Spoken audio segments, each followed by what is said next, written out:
शुक्लांबरधरं विष्णुं शशिवर्णं चतुर्भुजं प्रसन्नवदनं ध्याये सर्वविघ्नोपशान्तये सदाशिवसमारम्भां शङ्कराचार्यमध्यमाम् अस्मदाचार्यपर्यन्तां वन्दे गुरुपरम्पराम्.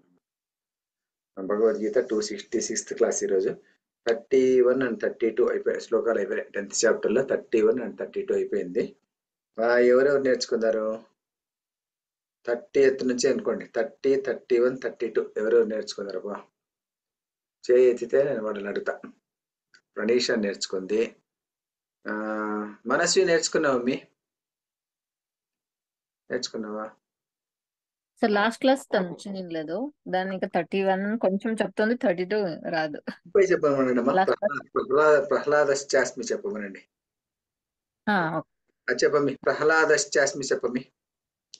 ప్రహ్లాదశ్చాస్మి దైత్యానాం కాలాకలయతామహం పిచ్చునా ముగానాం సముగేదోహం వైనతేయక్షపక్షిణాం. Very good. మళ్ళీ వస్తుందా? పవన పవతామస్మి కొంచెం కొంచెం వస్తుందా? చెప్పు, ఎంత వస్తే అని చెప్పు. పవన పవతామస్మి రామ సష్ట భూతామహం దశాంశ మకరశ్చాస్మి స్తోత్రసామస్మి Jahnavi. Very good, very good, బాగా చెప్పినావు. గుడ్. ఇంకో శ్లోకం నెక్స్ట్ క్లాస్ నేర్చుకో, సరేనా? సర్గాణామాది అది మళ్ళీ నెక్స్ట్ క్లాస్ నేర్చుకుంటావా? నెక్స్ట్ క్లాస్ నేర్చుకో. ప్రణీష చెప్పమ్మా. ప్రహ్లాదశ్చాస్మి నుంచి చెప్పమ్మి. ప్రహ్లాదశ్చాస్మి దైత్యానాం కాలః కలయతామహం మృగాణాం చ మృగేంద్రోహం వైనతేయశ్చ పక్షిణాం పవనః పవతామస్మి రామः శస్త్రభృతామహం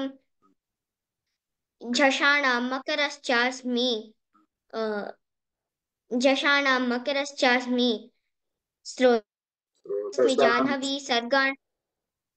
स्रोतसामस्मि जाह्नवी सर्गाणामादिरन्तश्च मध्यं चैवहमर्जुन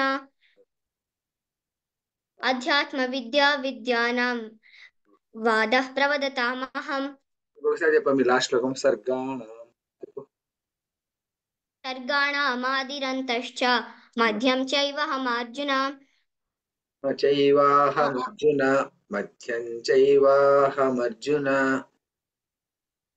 मध्यं चैवाहमर्जुन अध्यात्मविद्या विद्यानां वादः प्रवदतामहम्.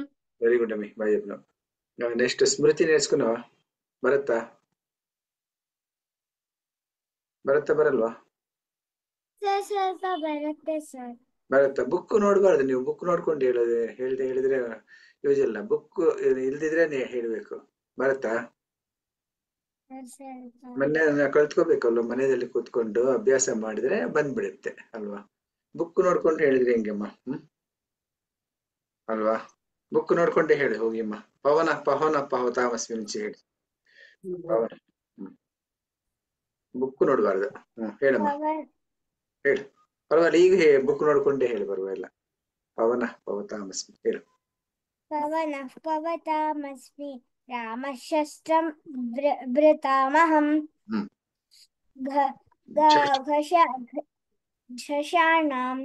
ಶಶಾಣಾಂ ಮಕರಶ್ಚಾಸ್ಮಿ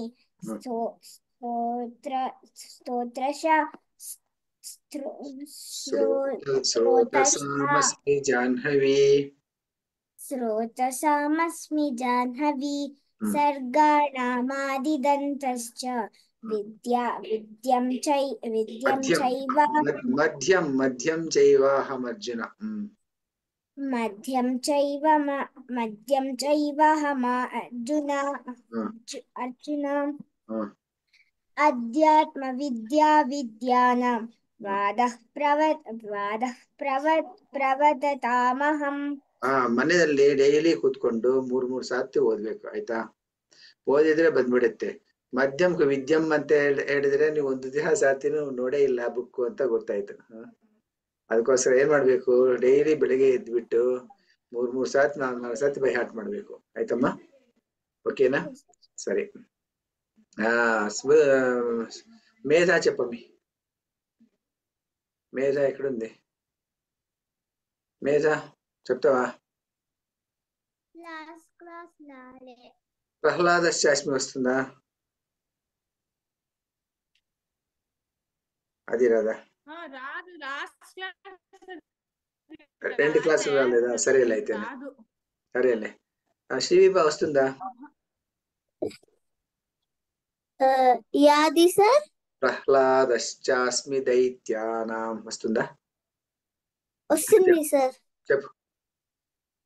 ప్రహ్లాదశ్చాస్మి దైత్యానాం కాలః కలయతామహం మృగాణాం చ మృగేంద్రోహం వైనతేశ్చ పక్షిణాం పవనః పవతామస్మి. పవనః పవతామస్మి రామశస్త్రభృతామహం ఝషాణాం ఝషాణాం మకరశ్చాస్మి శ్రోతసామస్మి. శ్రోతసామస్మి జాహ్నవి జాహ్నవి. మళ్ళీ వస్తుందా? సార్ అది జాహ్నవినా జాహ్నవినా సార్? జాహ్నవి జాహ్నవి. అయినా సర్గాణామాదిరంతశ్చ వస్తుందా? లేదు సార్. రాదా? సరేలే అయితే. నెక్స్ట్ వచ్చేసి మనుశ్రీ భర్త సార్ లాస్ట్ క్లాస్ బందీలనా? సరే. కార్తీక్ వస్తాయంపా? సార్ ఎస్ సార్ ట్రై చేస్తాను. అంటే చెప్ప. ప్రహ్లాద ప్రహ్లాదశ్చాస్మి దైత్యానాం కాలః కలయతామహం మృగాణాం చ మృగేంద్రోహం వైనతేయశ్చ పక్షిణాం పవనః పవతామస్మి రామశస్త్రభృతామహం ఝషాణాం మకరశ్చాస్మి. ఝషాణాం మకరశ్చాస్మి శ్రోతసామస్మి జాహ్నవి సర్గాణామాదిరంతశ్చ మధ్యం చైవాహమర్జున అధ్యాత్మ విద్యా విద్యానాం వాదః ప్రవదతామహం. విరాట్ ప్రీతం దత్త వస్తుందా మీకు? చెప్పబ్బా. ప్రహ్లాదశ్చాస్మి దైత్యానాం కాలః కలయతామహం పవనః మృగాణాం చ మృగేంద్రోహం వైనతేయశ్చ పక్షిణాం పవనః పవతామస్మి రామశస్త్రభృతామహం జషాణాం చ మృగేంద్రోహం దర్శనం మకరశ్చాస్మి శ్రోతసామస్మి శ్రోతసామస్మి జాహ్నవి సర్గాణామాదిరంతశ్చ మధ్యం చైవాహమర్జున అధ్యాత్మ విద్యా విద్యానాం మాద ప్రవదతామహం. Very good. చెప్పబట్లే. Yes sir. ప్రహ్లాదశ్చాస్మి దైత్యానాం కాలః కలయతామహం మృగాణాం చ మృగేంద్రోహం వైనతేయశ్చ పక్షిణాం పవనః పవతామస్మి రామశస్త్రభృతామహం జషాణాం మకరశ్చాస్మి శ్రోతసామస్మి జాహ్నవి సర్గాణామాదిరంతస్య మధ్యం చైవాహమర్జున అధ్యాత్మ విద్యా విద్యానాం వాదః ప్రవదతామహం. సరే, నేర్చుకోవాలి మరి అయితే కొద్దిగా. సరేనా? నెక్స్ట్ మీరు అనిరుద్ధి చెప్పమ్మా. సార్ లాస్ట్ క్లాస్ లో ఉండలేదు సార్, నేను చదువుకొని చెప్తాను. చెప్పు. ప్రహ్లాదశ్చాస్మి దైత్యానాం కాలః కలయతామహం మృగాణాం చ మృగేంద్రోహం వైనతేయశ్చ పక్షిణాం పవనః పవతామస్మి రామః శస్త్రభృతామహం जशानामकरश्चास्मि स्रोतसामस्मि जाह्नवी सर्गनामादिरन्तश्च मद्यं चैवाहमर्जुन अध्यात्मविद्या विद्यानां वादः प्रवदतामहम्. ఇక్కడ దీంట్లో ఈ జషాణ మకరశ్చాస్మి ఉంది కదా, 31st శ్లోకం. జషాణ మకరశ్చాస్మి శ్రోతసామస్మి జాహ్నవి. నాకు నావర్తిచ్చినట్టు కాకుండా నాకు ఆవర్తించినట్టుగా చెప్పాలా. జాహ్నవి అట్లా చెప్పినా okay, no problem. More refined Jahnavi. సరేనా? ఓకే, నువ్వు చెప్ప అభినవ్. प्रह्लादश्चास्मि दैत्यानां कालः कलयतामहं मृगाणां च मृगेन्द्रोऽहं वैनतेयश्च पक्षिणां पवनः पवतामस्मि रामः शस्त्रभृतामहं जशानां मकरश्चास्मि स्रोतसामस्मि जाह्नवी सर्गनामादिरन्तश्च मद्यं चैवाहमर्जुन अध्यात्मविद्या विद्यानां वादः प्रवदतामहम्. మీరిద్దరు ఏం చెప్తారంటే సర్గణాం అంటే రాకు దీర్ఘం ఉంది. సర్గాణామాదిరంతశ్చ అయినా ఇంకొకసారి చెప్పు. सर्गानामादिरन्तश्च मद्यं चैवाहमर्जुन अध्यात्मविद्या विद्यानां वादः प्रवदतामहम्. ఓకే, అందరూ చెప్పినారు కదా, అందరిది అయింది. నెక్స్ట్ శ్లోకం అంటే చెప్పే అభినవ్. అక్షరాణామకారోస్మి अक्षराणामकारोऽस्मि अक्षराणामकारोऽस्मि अक्षराणामकारोऽस्मि ద్వంద్వః సామసికస్య చ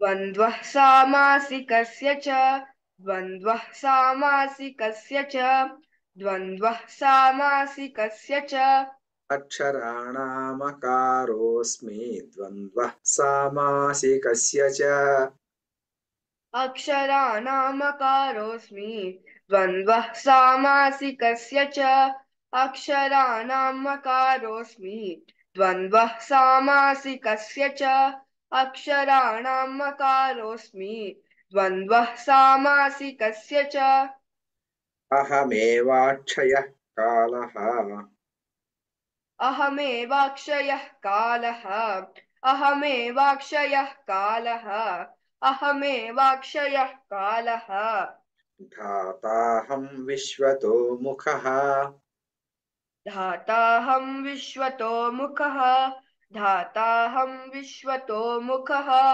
धाताहं विश्वतो मुखः అహమేవాక్షయః కాలః ధాతాహం విశ్వతో ముఖః अहमेवाक्षयः कालः धाताहं विश्वतो मुखः अहमेवाक्षयः कालः धाताहं विश्वतो मुखः अहमेवाक्षयः कालः धाताहं विश्वतो मुखः.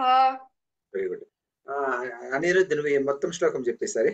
అక్షరాణామకారోస్మి ద్వంద్వః సామాసికస్య చ అహమేవాక్షయః కాలః ధాతాహం విశ్వతో ముఖః. अक्षराणामकारोऽस्मि द्वन्द्वः सामासिकस्य च अहमेवाक्षयः कालः दाताहं विश्वतो मुखः. రెండు సార్లు చెప్పి, 3 సార్లు చెప్పి, టోటల్ 3 సార్లు. अक्षराणामकारोऽस्मि द्वन्द्वः सामासिकस्य च अहमेवाक्षयः कालः दाताहं विश्वतो मुखः. अक्षराणामकारोऽस्मि द्वन्द्वः सामासिकस्य च अहमेवाक्षयः कालः धाताहं विश्वतो मुखः. Very good. నెక్స్ట్ వచ్చేసి మనుష్య చెప్పమి.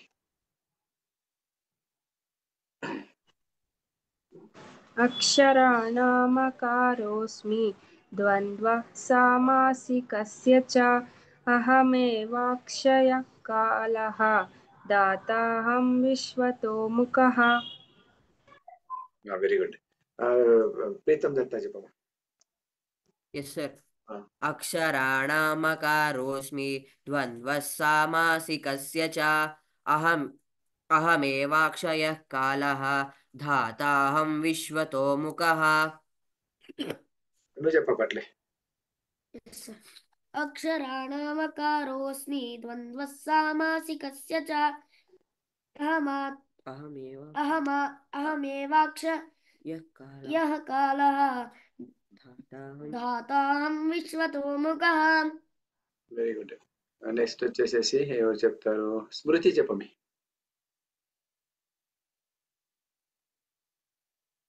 अक्षराणामकारोऽस्मि ध्वन्ध ద్వంద్వ సామాసికస్య చ द्वन्द्वः सामास्मिकस्य च कस्य च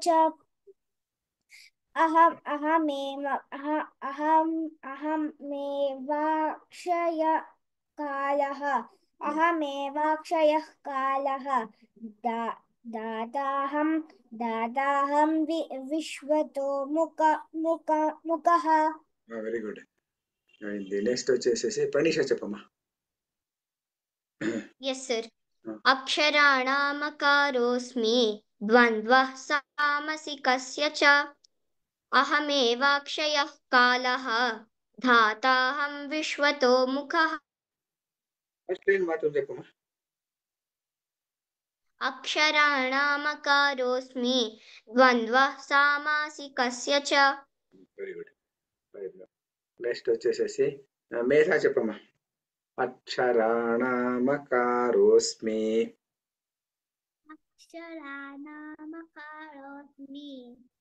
ద్వంద్వ సామాసికస్య చ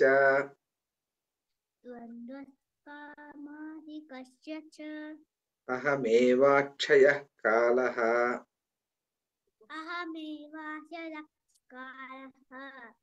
धाताहं विश्वतो मुखः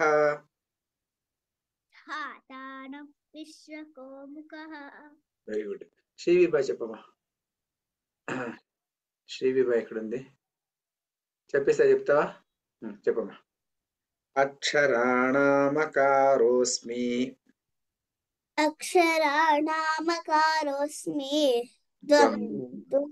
ద్వంద్వ సామాసికస్య చ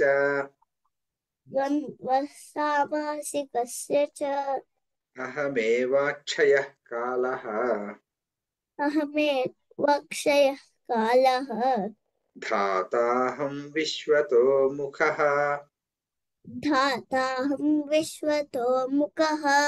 వెరీ గుడ్ నెక్స్ట్ వచ్చేసి ప్రీతం దత్త అయిపోయిందా మీరు చెప్తారా అయిపోయి కదా చెప్పేసి నెక్స్ట్ వచ్చేసి ఎవరున్నారు అంటే చిన్న మనస్వి ఉంది కదా మనస్వి చెప్పమి చెప్పేసా చెప్పమ్మా అక్షరాణామకారోస్మి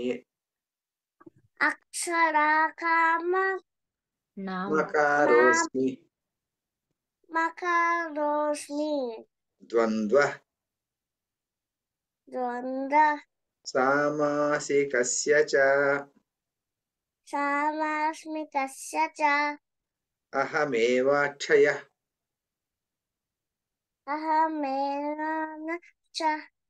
అహమేవాక్షయः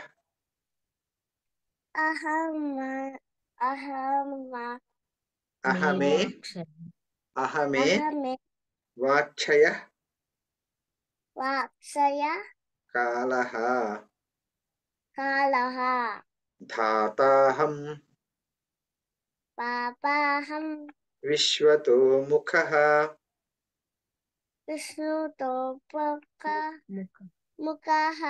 వెరీ గుడ్ ఇంకెవరు మిగిలిపోయినారు మనస్వి అయిపోయింది స్మృతి అయిపోయింది అభినవ్ రెడ్డి అయిపోయినారు మనుషులు అయిపోయింది అందరిది అయిపోయింది కదా అందరిది ఒక రౌండ్ అయిపోయింది ఆరుషి మరి చెప్పమ్మ ఆరుషి చెప్పమ్మి చెప్పు అక్షరాణామకారో చెప్పేసానా చెప్తావా సార్ చెప్పిస్తారా సార్ చెప్పిస్తాను చెప్పమ్మా అక్షరాణామకారోస్మి అక్షరాణామకారోస్మి ద్వంద్వ सामासिकस्य च द्वन्द्वः सामासिकस्य च अहमेवाक्षयः कालः अहमेव वाक्षकश्च अहमेवाक्षयः చెప్పు अहमेवाक्षयः अहमेवाक्षयः कालः कालः अहमेवाक्षयः कालः अहमेवाक्षयः कालः धाताहं विश्वतो मुखः दाताहं विश्वतोमुखः ఈ లైన్ లో కాలో అని ఉంటుంది సాధారణంగా బుక్ లో ప్రింట్ అయింటది కాలో అని ప్రింట్ అయింటుంది కదా కాలహ అని రాసుకోండి చదివేటప్పుడు అట్లా అహమేవాక్షయో అవాక్షయ కాలో అని రాసింటారు వాళ్ళు మనం చదివేటప్పుడు కాలహ అది అహమేవాక్షయ కాలహ ధాతాహం విశ్వతో ముఖ పుస్తకంలో ఇప్పుడే కరెక్ట్ చేసుకుంటే అది సరే అలాగే ఉంటుంది సరేనా ఓకే ఓకే సార్ నీ తమ్ముడు చెప్తాడా వాడు చెప్తాడా చెప్పడా చెప్తావా చెప్పమ్మా అక్షరాణ అక్షరాణ మకారోస్మి పకారోస్మి ద్వంద్వ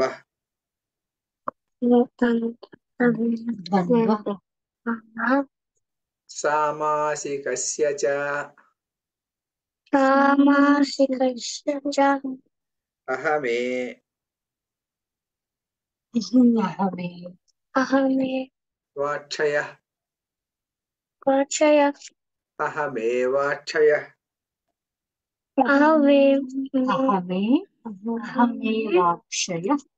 అహమేవాక్షయ కాలః కాలః ధాతాహం దాతాహం విశ్వతో ముఖః విశ్వతోముఖః సరే మీరిద్దరు లాస్ట్ క్లాస్ వచ్చింటారా మీరు లేదు సార్ కానీ దానికంటే ముందు ఇంకొక క్లాసుకి వచ్చింది సార్ అక్కడ ఏం నేర్చుకున్నావమ్మా అప్పుడు సార్ అక్కడ ప్రహ్లాద శాస్త్రి నేర్చుకుంటుంది సార్ అది చెప్తావా పోనీనా సార్ చెప్పమ్మా ప్రహ్లాదశ్చాస్మి దైత్యానాం కాలః కలయతామహం మృగాణాం చ మృగేంద్రోహం వైనతేయశ్చ పక్షిణాం వెరీ గుడ్ నువ్వు చెప్తావా నువ్వు చెప్తావా నీ తమ్ముడు నేర్చుకున్నాడా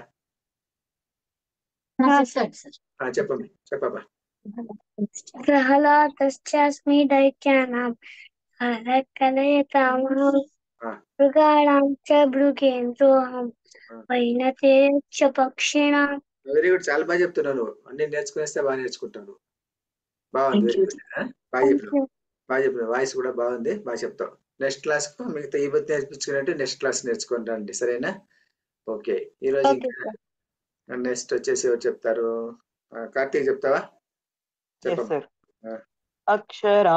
అక్షరాణామకారోస్మి ద్వంద్వః సామాసికస్య చ అహమేవాక్షయः కాలః ధాతాహం విశ్వతో ముఖః వెరీ గుడ్ నెక్స్ట్ శ్లోకం అట్టాగే చెప్పి మృత్యు సర్వహరశ్చాహం మృత్యుః సర్వహరశ్చాహం మృత్యుః సర్వహరశ్చాహం మృత్యుః సర్వహరశ్చాహం ఉద్భవశ్చ భవిష్యతాం ఉద్భవశ్చ భవిష్యతాం ఉద్భవశ్చ భవిష్యతాం ఉద్భవశ్చ భవిష్యతాం మృత్యు సర్వహరశ్చాహం ఉద్భవశ్చ భవిష్యతాం మృత్యుః సర్వహరశ్చాహం ఉద్భవశ్చ భవిష్యతాం మృత్యుః సర్వహరశ్చాహం ఉద్భవశ్చ భవిష్యతాం మృత్యుః సర్వహరశ్చాహం ఉద్భవశ్చ భవిష్యతాం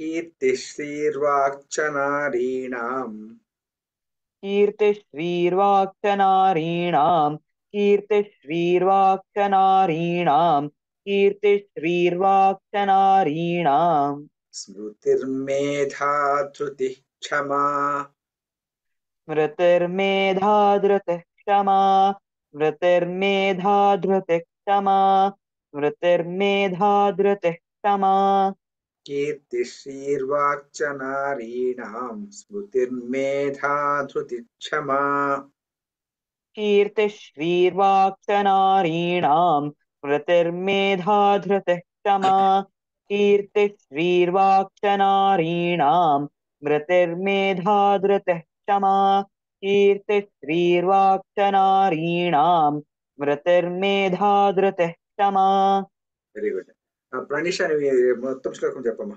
మృత్యుః సర్వహరశ్చాహం Yes, sir. ఉద్భవశ్చ భవిష్యతాం కీర్తిశ్రీర్వాక్చ నారీణాం స్మృతిర్మేధా ధృతిశ్చమా मृत्युः सर्वहरश्चाहम् उद्भवश्च भविष्यताम् कीर्तिः श्रीवाक्ष नारीणां स्मृतिर्मेधा धृतिक्षमा मृत्युः सर्वहरश्चाहम् उद्भवश्च भविष्यताम् कीर्तिः श्रीवाक्ष नारीणां स्मृतिर्मेधा धृतिक्षमा मृत्युः सर्वहरश्चाहम् उद्भवश्च भविष्यताम् कीर्तिः श्रीवाक्ष नारीणां स्मृतिर्मेधा धृतिक्षमा వెరీ గుడ్ నెక్స్ట్ వచ్చేసేసి దీన్ని ఎవరు చెప్తారు నెక్స్ట్ అభినవ్ అనిరుద్ధి మీరు ఇద్దరు చెప్పండి అబ్బా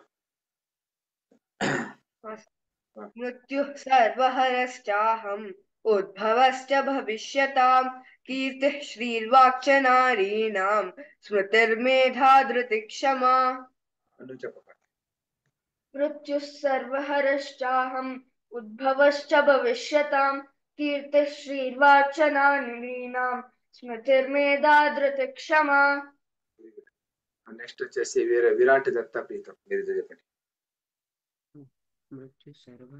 मृत्युः सर्वहरश्चाहम् उद्भवश्च भविष्यताम् कीर्ति श्रीवाग्जनारीणां स्मृतिर्मेधा धृतिक्षमा నువ్వు చెప్పే పట్ల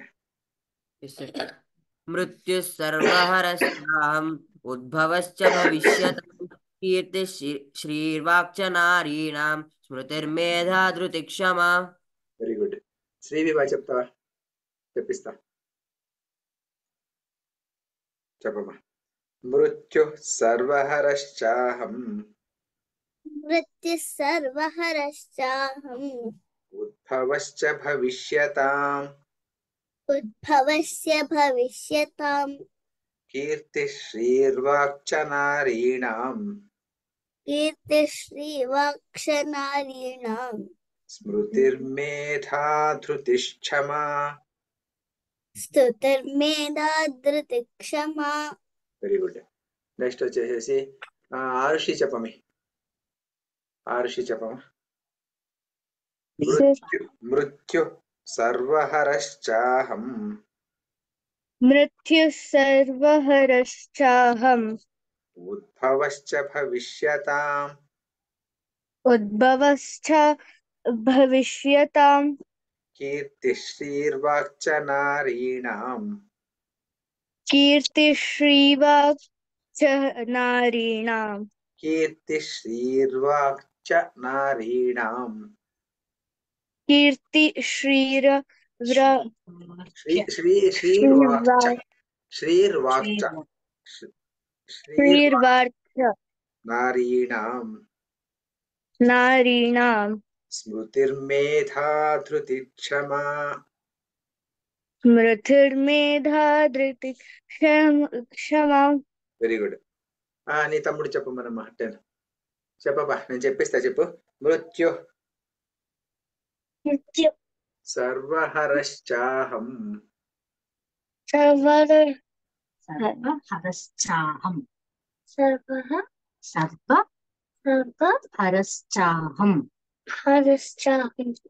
అంతే ఉద్భవశ్చ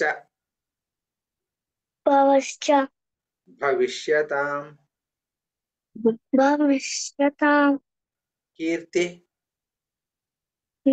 कीर्ति శ్రీర్వాక్చ श्रीवाक्च నారీణాం नारीणां స్మృతిర్మేధా स्मृतिर्मेधा ధృతిక్షమా ధృతిక్షమ.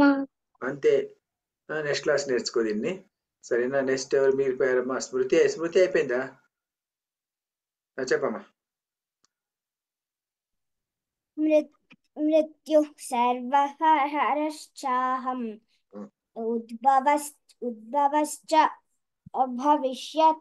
ఉద్భవశ్చ భవిష్యతాం కీర్తిః శ్రీర్వాక్ష నారీణాం స్మృతిర్మేఘ ಧೃತಿ ಕ್ಷಮ. ಅಂತೆ. Very good. ನೆಕ್ಸ್ಟ್ ಕ್ಲಾಸ್ ಏನ್ ಮಾಡ್ಬೇಕಂದ್ರೆ ಕೂತ್ಕೊಂಡು ಡೈಲಿ ಕಂಠಸ್ಥ ಮಾಡ್ಬೇಕು, ಆಯ್ತಾ? ಅವಾಗ ಏನಾಗತ್ತಂದ್ರೆ ಬುಕ್ ನೋಡಿದ್ರೆ ಬರುತ್ತೆ. ಮನುಷ್ಯ ಜಪಮ್ಮ.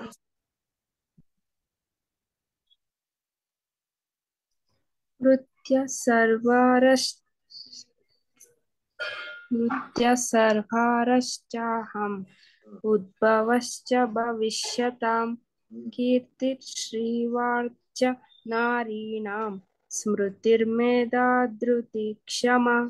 Very good. నెక్స్ట్ వచ్చేసి మనస్వి చెప్పమి.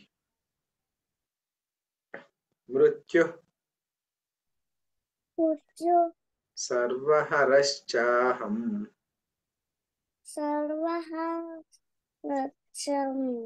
సర్వహరశ్చాహం ఉద్భవశ్చ భవిష్యతాం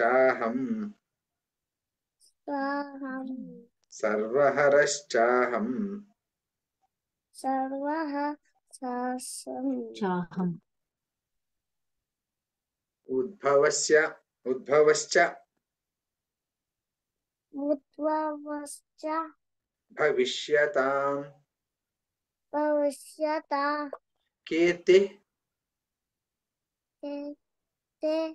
శ్రీర్వాక్చ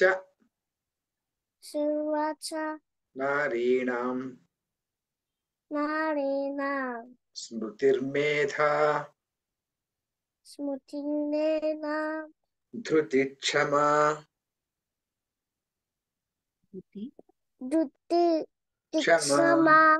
వెరీ గుడ్. బాగా చెప్పినాం. ఇంకెవరు మిగిలిపోయింది? మేధ చెప్పమ్మా. మృత్యు సర్వహరశ్చాహం ఉద్భవశ్చ భవిష్యతాం కీర్తి శ్రీర్వాక్చ నారీణాం స్మృతిర్మేధా ధృతి క్షమా. Very good. అందరిది అయిపోయింది కదా? ఇంకెవరు లేరు. మనుష్యుడు అయిపోయింది, మనస్వి అయిపోయింది, అందరిది అయిపోయింది. ఇప్పుడు ఏం చేస్తామంటే నెక్స్ట్ ఫ్రైడేకి పండుగ కదా. ఏం పండుగ కార్తీక్? నెక్స్ట్ ఫ్రైడే ఏం పండుగ? వరమహాలక్ష్మి. సో వరమహాలక్ష్మి పండుగ ఉండే దాని నుంచి నెక్స్ట్ క్లాస్ జరగదు. ఎందుకంటే అందరూ పెద్దవాళ్ళంతా బిజీగా ఉంటారు ఇండ్లలో కాబట్టేసి, పిల్లల దగ్గర కూర్చోలేదని టైం ఉండదు వాళ్ళకు. సో నెక్స్ట్ క్లాస్ ఉండదు కాబట్టి 1 వీక్ సాలిడ్ గా టైం ఉంది కాబట్టి మీరేం చేయాలంటే ఈ 30, 31, 32, 33, 34 అంటే 30 నుంచి 34 వరకు కళ్ళు మూసుకొని చెప్పాలి ఆ రోజు. అయినా అందరూ ఇట్లా కళ్ళు మూసుకునే చెప్పడం అనమాట. అలా చెప్పాలి. ఎవరైనా మిస్ అయ్యిండే క్లాసులు కాస్త ప్రాక్టీస్ చేయండి. ఆ 1, 2 రాకపోయినా పర్వాలేదు. అదర్ శ్లోకాస్ మాత్రం ఈ రోజు అటెండ్ అయిన శ్లోకాలు మాత్రం చెప్పాలా. అయినా ఈ 2 శ్లోకాలు మాత్రం కంపల్సరీ చెప్పాలి. మిగిలిన వాటిని కూడాను ట్రై చేసి నేను చెప్పాలా. వాళ్ళ క్లాస్కి రాలేదంటే వీడియో విని కూడా చెప్పచ్చు, వినేసేసి చెప్పాలా. సరేనా? వీడియో అప్లోడ్ చేసినాను, యూట్యూబ్లో అప్లోడ్ చేసినాను కాబట్టి ఇదంతా ఛానల్ సబ్స్క్రైబ్ చేసుకుంటే ఆటోమేటిక్గా వస్తుంది. సో అది చూసేసి మీరు దాన్ని నేర్చుకోవాలా. అయినా కళ్ళు మూసుకొని చెప్పాలా. ಸ್ಮೃತಿ ಕళ్ళు ಮೂಸ್ಕೊಂಡು ಹೇಳ್ಬೇಕಮ್ಮ ಅವತ್ತು, ಆಯ್ತಾ? ಆ ಥರ 30th ಇಂದ 34th ವರೆಗೂ 1 ವೀಕ್ ಟೈಮ್ ಇದೆ. ಅದಕ್ಕೋಸ್ಕರ ಡೈಲಿ 5 ಸಾರಿ 6 ಸಾರ್ತಿ ಓದಿದ್ರೆ ಬಂದ್ಬಿಡುತ್ತೆ. ಆ ಥರ ಮಾಡಬೇಕು. ನೆಕ್ಸ್ಟ್ ಆಮೇಲೆ ನೆಕ್ಸ್ಟ್ ಕ್ಲಾಸ್ಗೂ ಆ ನೆಕ್ಸ್ಟ್ ಕ್ಲಾಸ್ಗೆ ಏನ್ ಮಾಡ್ಬೇಕಂದ್ರೆ 20th ದಿಂದ 34th ವರೆಗೂ 20th ಶ್ಲೋಕ 20th ಶ್ಲೋಕದಿಂದ 34th ಶ್ಲೋಕವರೆಗೂ ಆ ನೆಕ್ಸ್ಟ್ ಕ್ಲಾಸ್ ಎಲ್ಲ ಕಲ್ತ್ಕೋಬೇಕು. ಆ ಥರ ಇಲ್ದ್ರೆ ಬರಲ್ಲ. ಅದಕ್ಕೋಸ್ಕರ ಸರಿನಾ? ಇನ್ನು next class, so next Friday class is not there. ಸರಿನಾ? Okay, because of Varalakshmi Vratam. Varalakshmi ఎక్కడి నుంచి పుట్టిందబ్బా? Varalakshmi from where she has come? Samudra manthanam. Samudra manthanam. Who did samudra manthanam? Devas and asura. Very good, very good. Devas and asuras. Devas and asuras కథ చదువుకొని రండి ఎప్పుడన్నా అడుగుతాం మధ్యలో. అయినా దేవతలు రాక్షసులు ఎందుకు చిరికినారు సముద్రాన్ని? ఆ సముద్రం పేరేమి? ఆ సముద్రంలో ఉపయోగించేటువంటి ఆ కవ్వం పేరేమి? దాన్ని మోసుకున్న వాడెవరు? అప్పుడు వచ్చిన దాన్ని ఎవరెవరు ఏమేమి తీసుకున్నారు? So all these things you should learn by next class or next class, something like that. ఓకేనా? ఓకే, ఈరోజు ముగించేద్దాం. అయితే 1 minute ఉంది అంతేనా? నేను ముగించిన తర్వాత మళ్ళీ మాట్లాడుకుందాం. కాయేన వాచా మనసేంద్రియైర్వా బుద్ధ్యాత్మనా వా ప్రకృతే స్వభావాత్ కరోమి యద్యత్ సకలం పరస్మై నారాయణాయేతి సమర్పయామి. సర్వం శ్రీకృష్ణార్పణమస్తు. ఎవరైనా ఏమన్నా అడుగుతారా? ఏమన్నా ఉంటే చెప్పండి. ఏం లేదా?